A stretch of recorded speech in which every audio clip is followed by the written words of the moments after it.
নমস্কার, আপনারা শুনছেন বলতে হবে নিউজ ইন্ডিয়ার আজকের পডকাস্ট। নজর গুরুত্বপূর্ণ খবরগুলির দিকে। ডিডি নিউজের লোগোর গৌরীকরণে ক্ষুব্ধ মমতা, নির্বাচন কমিশনের কাছে পুরনো রং ফেরানোর দাবি। বারবার মেজাজ হারাচ্ছেন অধীর। অতীতে এমন দেখা যায়নি।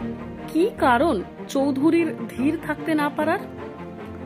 বোমা হুঁশিয়ারি শুভেন্দুর।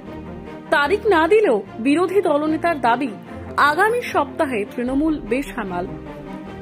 বিজেপির সঙ্গে বোঝাপড়া করছেন বিজয়ন, তাই বারবার রাহুলকে আক্রমণ। দাদার পাশে বোন প্রিয়াঙ্কা।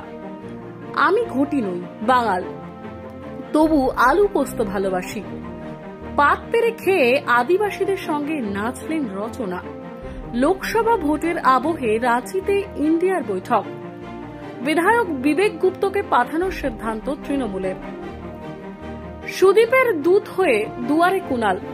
মানভঞ্জন কাউন্সিলর মোনালিসার এখন মিটমাট, তবে ক্ষোভের তাবু থাকছে।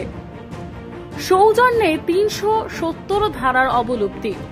লোকসভা ভোটে প্রথমবার বহিরাগত প্রার্থী পেল জম্মু ও কাশ্মীর। গায়ের জোরে ভোট। ত্রিপুরায় বিদ্ধ বিজেপি। উত্তরপ্রদেশে ভোট প্রচারে এসে মোহাম্মদ শামির প্রশংসায় মোদি। বৈজ্ঞাপন পদ্ধতিতে ছবির কাজটা করেছি, যেখানে বড় ভূমিকা আছে অনির্বাণের। অথৈ প্রসঙ্গে অর্ণব। জয় হো গানের কারণে অস্কার রহমানের, সেটির সুর করেছিলেন সুখবিন্দর। চাঞ্চল্যকর দাবি রাম গোপালের।